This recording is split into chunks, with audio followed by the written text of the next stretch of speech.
Olá, pessoal, sejam bem-vindos ao nosso canal do Celuz.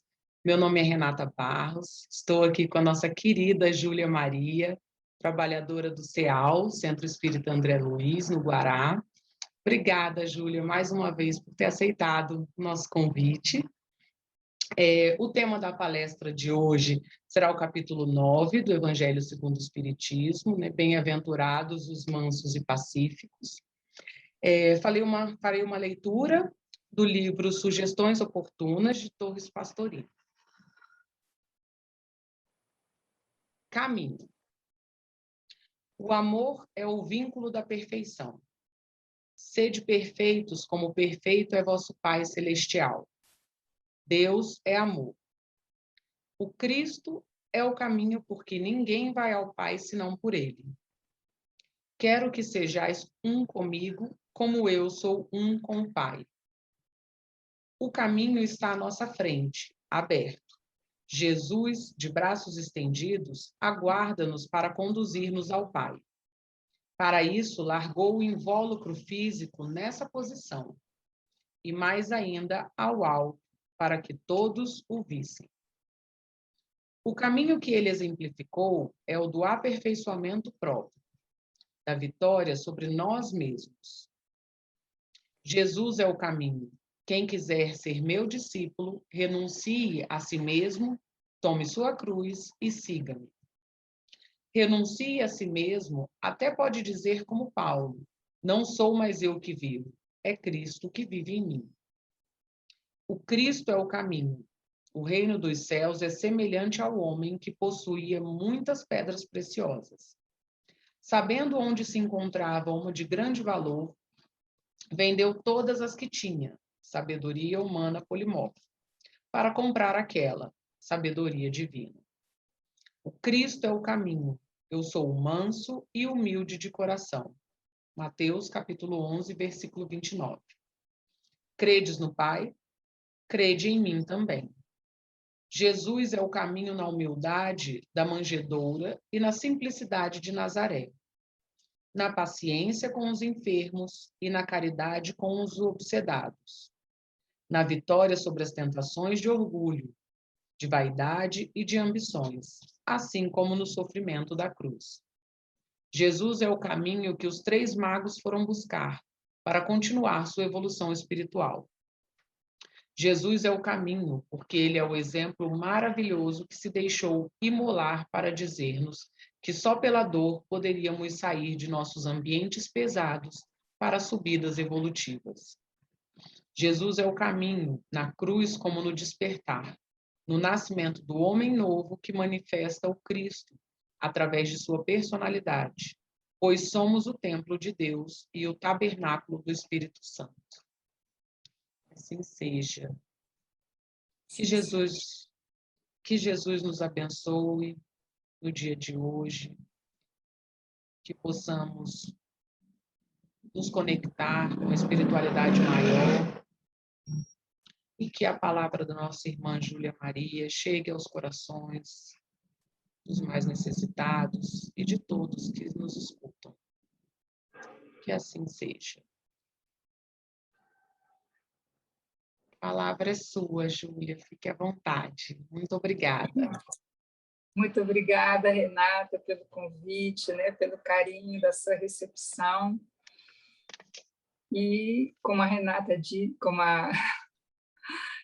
disse, a nossa abertura de hoje, o nosso capítulo é Bem-aventurados os mansos e os pacíficos, né, o capítulo 9 do Evangelho segundo o Espiritismo, onde Kardec sabiamente, né, escolheu 2 passagens, 2 versículos do capítulo 5 de Mateus, onde ele aborda na íntegra da seguinte forma: Bem-aventurados os que são mansos, porque possuirão a terra. E vai justamente de encontro à leitura que nós acabamos de ouvir de preparo de ambiente, né? Que a Renata, uma lição tão bela que ela nos trouxe, falando sobre Jesus, onde ele coloca justamente que ele era o manso e o pacífico de coração. E aqui também, no versículo seguinte, vai dizer: Bem-aventurados os pacíficos, porque serão chamados filhos de Deus. Então, esse é o convite do Mestre para todos nós. E esse convite que passa necessariamente pela nossa reforma íntima, pelo desejo de nos transformarmos a cada dia em pessoas um pouco melhores do que na véspera. E para completar os textos de estudo desse capítulo, Kardec selecionou mais um trecho, que são os versículos 21 e 22, também do mesmo capítulo 5 de Mateus. Ouvistes que foi dito aos antigos, não matarás, e aquele que matar merecerá estará sujeito a julgamento.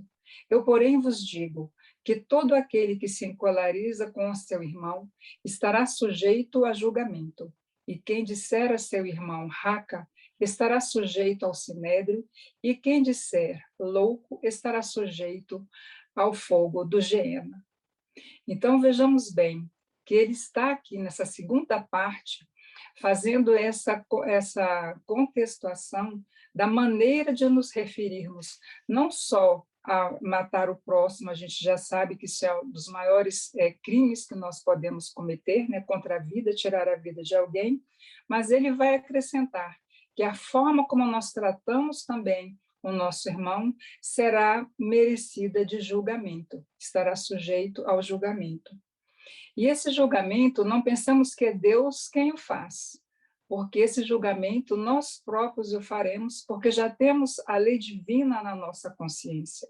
Então, quando nós cairmos em nós, virá o remorso, então nós iremos pagar pelos nossos próprios erros. É assim que se dará esse julgamento. E prosseguindo, Kardec ele vai analisar esse termo raca. Ele diz raca era, entre os hebreus, um termo desdenhoso que significava homem que não vale nada, e se pronunciava cuspindo e virando a cabeça para o lado, para nós vermos a gravidade dessa situação, né? Como era um agravo muito forte ao semelhante que ouvia essa expressão. Vai mesmo mais longe, pois que ameaça com o fogo do inferno aquele que disser a seu irmão, és louco. Então, aqui ele está mostrando para nós, Allan Kardec, ao analisar os versículos de Jesus, a importância do bom trato, do trato familiar, seja em família, no nosso ambiente de trabalho, nos nossos relacionamentos sociais. Quantas vezes a gente vê, mesmo em situações que deveriam ser recreativas, como, por exemplo, o futebol, onde as pessoas vão para se distrair, vão em equipes, vão em turmas, mas passa um companheiro, um irmão do time adversário, aí já vem uma má palavra, já vem um empurrão e parte já para uma grande confusão, muitas vezes, infelizmente, chegando até um homicídio. Não é provocado por quê? Por uma má palavra. E esse título, Kardec, quando ele usa, né, esse trecho, ele trata de injúrias e violências. E o que então é injuriar? Injuriar uma pessoa ela é uma ofensa à dignidade, a injúria é uma indignidade ao decoro de alguém. É, inclusive, considerado crime na nossa legislação. Há, inclusive, na esfera internacional, né, da Organização das Nações Unidas, um conselheiro especial da ONU para assuntos de genocídio, que vai comentar conosco, que é o senhor Adama Dienge. Ele fez uma declaração em junho de 2019, em uma entrevista para a ONU News, onde ele fazia um depoimento, nos lembrando que as grandes guerras, como, por exemplo, o Holocausto, né, que foi desenvolvido pelo Hitler, ele não começou nos campos de concentração, ele começou primeiro com palavras de ódio. E ele vai falar também que os genocídios que aconteceram na África, né, em Ruanda, na África, começou também com discursos de ódio. Então, nós temos que ter muita atenção, muito cuidado com os termos que nós usamos para nos referir às pessoas, para a gente não ir construindo essa corrente de mentes em desalinho, em mentes que vão criando uma atmosfera favorável à violência. Então, Kardec vai dizer assim, né, que o cuidado com a palavra é uma questão de suma importância para todos nós. A advertência do Cristo vem como um alerta para nós, uma vez que diz, né? Kardec vai dizer assim: toda palavra ofensiva, ela exprime o sentimento contrário à lei de amor e de caridade, que deve presidir as relações entre os homens e manter entre eles a concórdia e a união. Então, esse cuidado, né, ao nos referirmos às pessoas. E Honório Onofre Abreu, em Luz Imperecível, ele diz assim: a doutrina espírita, abrindo perspectivas otimistas quanto ao entendimento da mensagem evangélica, ela nos aponta que qualquer conquista nesse terreno é sempre resultado de um trabalho perseverante, com base na firme disposição que nós temos de nos reeducarmos. Então, a nossa reeducação, ela é necessária. Aqueles de nós que ainda temos o hábito de usar, né, palavras indecorosas, né, contra os nossos irmãos, numa briguinha, seja numa freada brusca no trânsito, e por aí vai, nessas situações que às vezes nos tiram um pouquinho do sério, mas que podemos não exprimir dessa maneira pela reeducação dos nossos sentimentos e da nossa forma de nos comportarmos. E Kardec, então, prossegue, né, no seu estudo nesse capítulo, e ele vai trazer para nós, um capítulo que não é muito grande, mas que tem muito conteúdo para a nossa reflexão.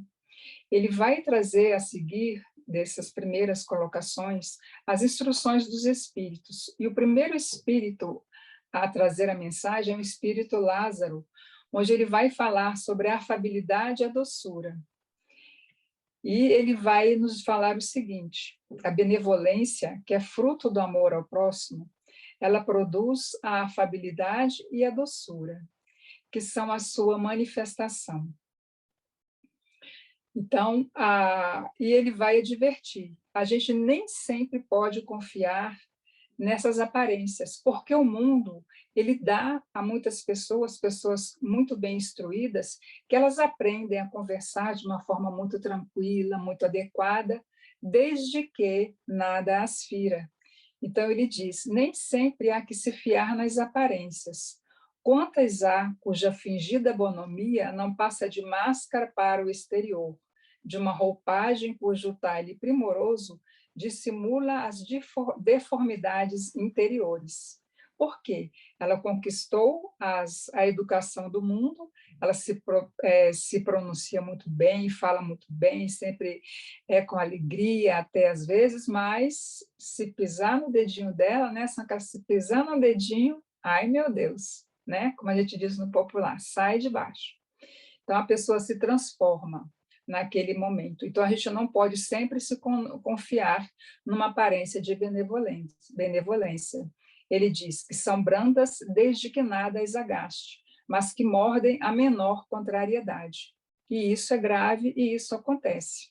Quem nunca passou por uma experiência dessa? Se surpreender com uma pessoa que tinha todas as aparências da brandura, mas que num dia, por uma contrariedade inesperada, ela realmente se revela tal qual é. Ele diz também que há também aqueles tiranos domésticos. São aquelas pessoas que, quando estão na rua, são corteses, não contestam nada, elas não se pronunciam porque elas têm medo de que outras pessoas as coloquem no seu próprio lugar, onde os estranhos lhes chamariam a atenção. E como ela não pode se manifestar nesses lugares, elas acham, então, que quando chegarem ao lar, elas podem ali fazer o que quiserem.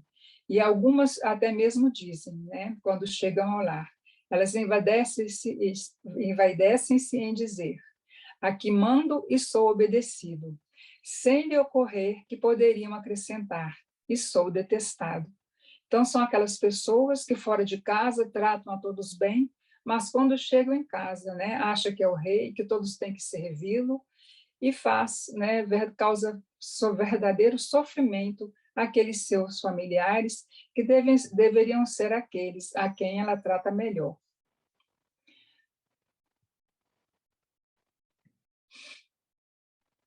E quando, então, falta a paciência, né, que é o próximo texto, o termo, né, que nós vamos trabalhar, por um espírito amigo, ele vem falar, então, da dor, a dor que esse momento, que nós estamos vivendo neste momento, por exemplo, né? A Covid-19, ela veio despertar em nós muita dor com a perda de pessoas queridas, muitas pessoas se revoltando por estarem perdendo parentes, que às vezes estavam no frescor da juventude, pessoas jovens, pessoas atletas, né? A gente, quando vai ver nas pesquisas de pessoas que morreram, muitas pessoas com muita saúde, com muita condição mesmo, boa física, que foram levadas e a gente fica sem entender, a gente parece que ainda não entendeu bem mesmo, né? O que é tudo isso que está acontecendo, mas nós sabemos que é um processo necessário pelo qual a Terra está passando. E estamos passando por muitas perdas, muitas dores, né? Há no ar uma atmosfera mesmo de sofrimento, então onde a gente tem que se resguardar disso, contando muito com a nossa paciência, com a nossa compreensão desse momento, que nós sabemos que é um clímax da transição planetária do nosso planeta, para podermos para fazer com que nós mudemos mais rapidamente de patamar, né, o que os espíritos nos dizem, quando vêm essas calamidades, esses flagelos, são para fazer que a humanidade avance mais rapidamente.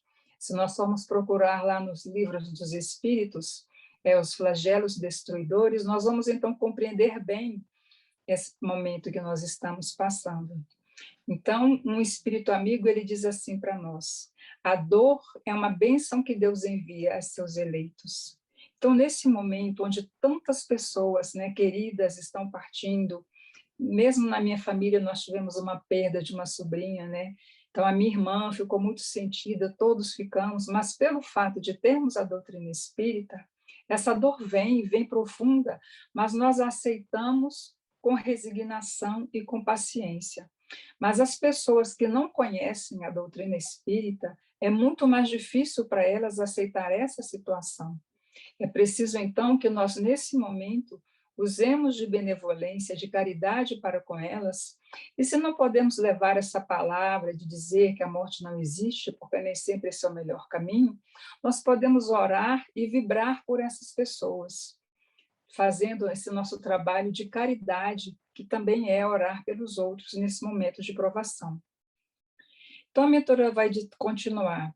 Sede pacientes. A paciência também é uma caridade. Somos chamados nesse momento, em todo o planeta, a essa convivência mais íntima e próxima com aqueles aos quais escolhemos viver na presente existência. E quantos lares, nesse momento, quantos lares têm sido desfeitos por falta de paciência, de não tolerar o outro, ou apenas nesse momento, muitas circunstâncias que já estavam difíceis, mas que faltou também a paciência para um diálogo, para uma conversação mais amistosa, estão sendo desfeitos. Então, o exercício da paciência, ele é muito da paciência mais meritória é, pois, ao perdoarmos aos que Deus colocou em nosso caminho para serem instrumentos de nosso sofrer e para nos porem à prova a paciência.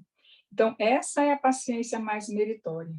Esse convite de nós estarmos no lar é para nós entrarmos em comunhão com os seres que foram colocados ao nosso lado por nossa escolha, quando estávamos no plano espiritual, para podermos aqui resolver as questões das vidas passadas que ficaram pendentes. Então, é de fundamental importância que nós espíritas nos conscientizemos disso e nos esforcemos ao máximo para conseguir solucionar essas questões dentro da paciência. E ela continua: se, porém, atentarmos nos deveres que nos são impostos, nas consolações e compensações que, por outro lado, recebemos, havemos de reconhecer que são as bênçãos muito mais numerosas do que as dores. Então, se mesmo apesar de tudo isso que está acontecendo, né, nós que ainda temos um lar, que temos a internet, a gente tem muito mais bênçãos do que pessoas que não têm. Quantas pessoas estão na rua, quantas pessoas estão desempregadas, estão passando fome, e que não dispensa de nós esse exercício da caridade, de procurar, na medida do possível também, auxiliá-las. A paz é um tesouro que não pode ser afetado em circunstância alguma, que a leve a desaparecer, e a paciência é a sua exteriorização, porque é o mecanismo não violento de que se utiliza, a fim de alcançar os objetivos a que se propõe. Então, quem diz isso é Joana de Ângeles, no texto A Paciência, que está no livro Jesus e o Evangelho à Luz da Psicologia Profunda. Então, nos chamando a essa necessidade de desenvolvermos a paciência em todas as situações da nossa vida. E esse momento, mais do que nenhum outro, eu creio, em nossas existências, está nos trazendo esse convite. E a obediência e a resignação são duas virtudes companheiras da doçura e muito ativas. Eu gosto muito desse texto, que é também de Lázaro, né? E ele vai falar que a obediência e a resignação, muitas vezes elas são consideradas como uma negação da verdade, né?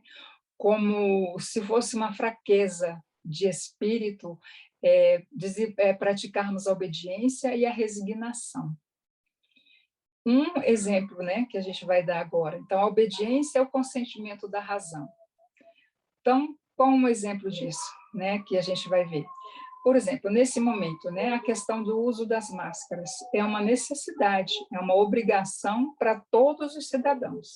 Todo mundo que não estiver dentro do seu próprio lar, ou que estiver na via pública, que estiver em locais com outras pessoas, supermercados, farmácias, hospitais, seja onde for, em shopping centers, tem que usar máscara. Isso é um uso obrigatório. Nos aeroportos, em todos os locais públicos, é obrigatório o uso de máscara.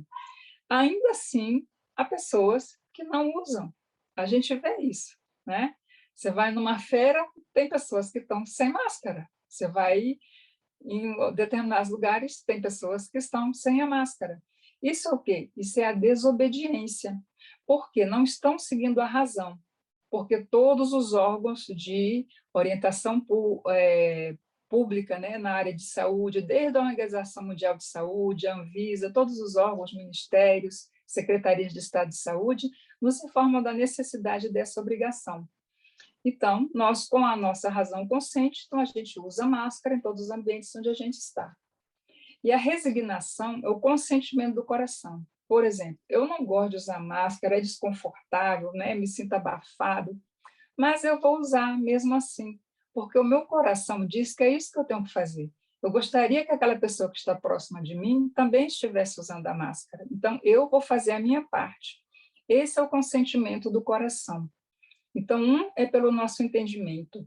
A gente entendeu que aquilo é uma norma, que é uma lei que tem que ser seguida. E a outra é a resignação, o consentimento do coração. Aquelas coisas que eu não posso mudar, eu aceito resignadamente e vou cumpri-las, porque essa é a ordem natural das coisas. Juntas, essas duas, a obediência e a resignação, elas carregam o fardo das provações que a revolta insensata deixa cair. A virtude de nossa geração é a atividade intelectual e o vício é a indiferença moral. Então, por exemplo, as pessoas que não se importam e saem de máscara de qualquer jeito, elas estão no estado de indiferença moral. Não é que a gente vai julgar essas pessoas e se sentir melhor do que elas. A gente apenas está consciente, estamos constatando um fato. Elas ainda não atingiram um patamar de moralidade que, para elas devem fazer aquilo que diz a norma, né? O que todo mundo deveria cumprir. Mas elas ainda não chegaram a esse patamar de entender, elas estão ainda numa indiferença moral. Então, toda resistência mais orgulhosa terá de cedo ou tarde ser vencida. Bem-aventurados, no entanto, os que são brandos, pois prestarão dócil ouvido aos ensinos. É a mensagem de Lázaro, Paris, 1863.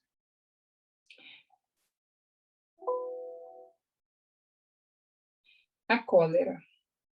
A cólera é um ponto também muito grave, né, desse trecho, né, dessa mensagem, desse capítulo que vem nos falar, né, da mansidão e da passividade.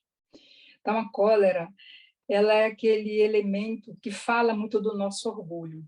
Então, ele começa dizendo, é um espírito protetor, ele diz assim: o orgulho vos induz a julgar-vos mais do que sois.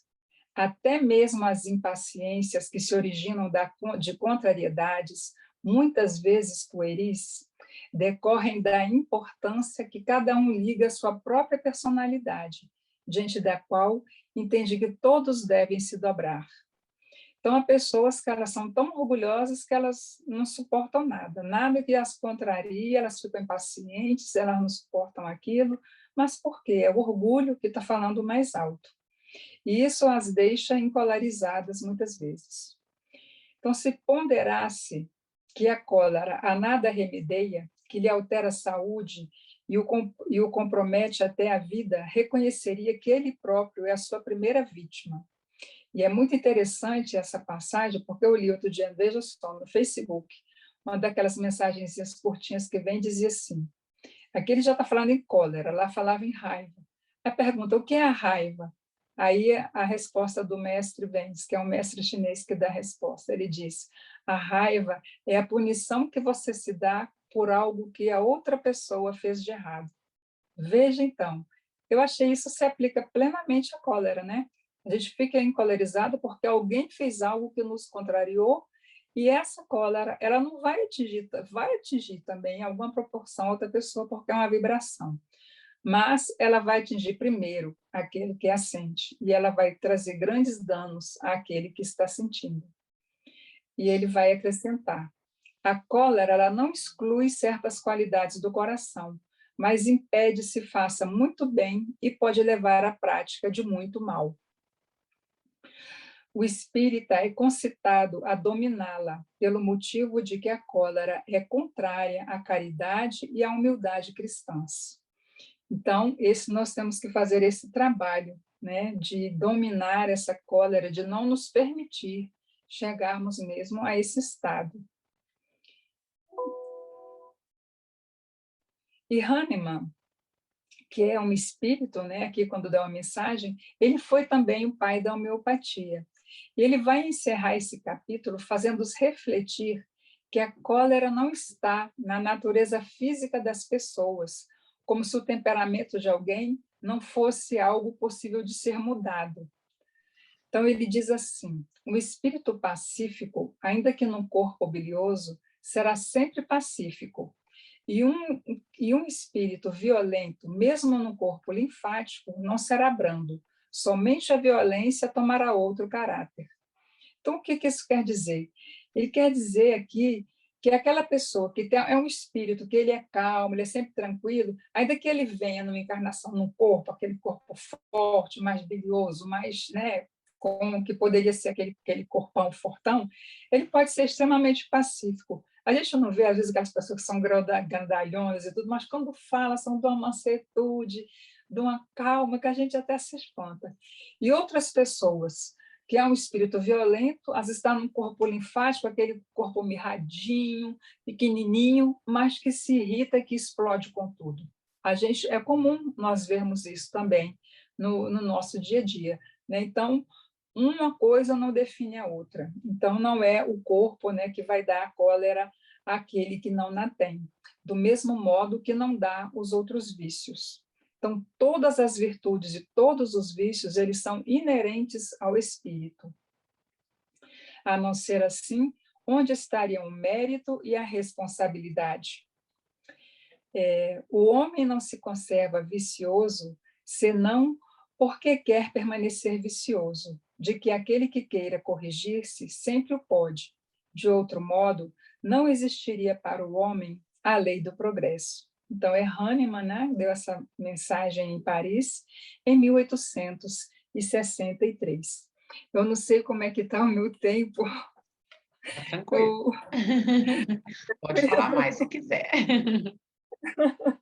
E aí eu fiquei aqui, meu Deus, e agora? Eu vou ler aqui um trechinho.